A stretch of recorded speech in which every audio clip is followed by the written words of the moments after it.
शिव योग एक बहुत ही पावरफुल मैनेजमेंट फिलॉसफी भी है। मेडिकल साइंस के साथ तो कनेक्शन है ही, आध्यात्म के साथ तो कनेक्शन है ही,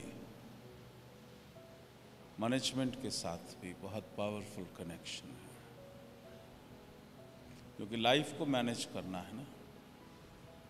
मैनेजमेंट में आजकल एक बहुत ही इम्पॉर्टेंट क्षेत्र जिसके ऊपर सब कोई कार्य कर रहे हैं वो है HRD, ह्यूमन रिसोर्स मैनेजमेंट। कर रहे हैं कि नहीं कर रहे हैं? The youth and the professionals. सही कह रहा हूँ कि गलत कह रहा हूँ? क्योंकि HRD में अगर आप स्ट्रांग नहीं हैं तो कुछ भी नहीं है। और मेरी समझ में जो HRD की शुरुआत है और पूरा दायरा जो घूमता है वो घूमता है रिस्पॉन्सिबिलिटी। कोई भी व्यक्ति जिसको एक डिपार्टमेंट दिया जाता है उसको असाइन की जाती है, दीज आर द पैरामीटर्स, ये रिस्पॉन्सिबिलिटीज हैं आपकी। आपका अप्रेजल होगा तो इन्हीं रिस्पॉन्सिबिलिटीज को देख के how you have carried out वो होगा। आपकी ग्रोथ होगी प्रोफेशन में तो ये रिस्पॉन्सिबिलिटीज जो आपको दी गई थी इसके बारे में बातचीत करी जाएगी। पहला क्या है बताओ? क्योंकि मैं आपको मैनेजमेंट भी सिखा दूंगा, मेडिकल साइंस भी सिखा दूंगा।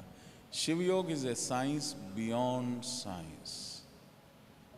ये बहुत ही powerful philosophy and very very simple philosophy. It's a Vedic philosophy, वैदिक साइंस। और सब ने, वेस्ट ने बहुत ज़्यादा अध्ययन किया है।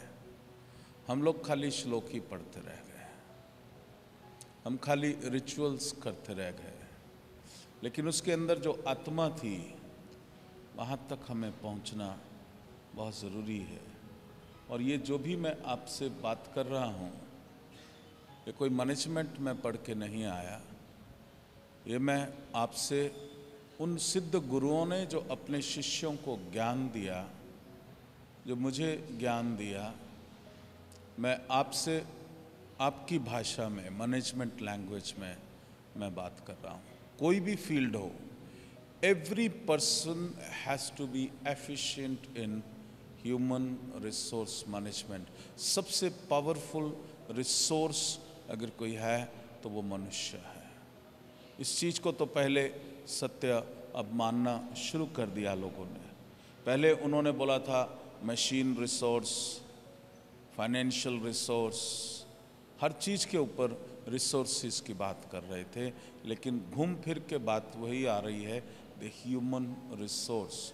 क्योंकि मनुष्य से बड़ा पावरफुल कंप्यूटर कोई नहीं है, मनुष्य से बड़ा इंफॉर्मेशन टेक्नोलॉजी कोई नहीं है, मनुष्य से बड़ी कोई पावर नहीं है। अगर विल पावर होगी, अगर उसके अंदर प्योरिटी होगी तो हर किसी मनुष्य ने क्रिएट किया है। और अगर वो बिल्कुल वेग है, उसकी एनर्जी डिस्टर्ब्ड है तो उसने डिस्ट्रॉय ही किया है।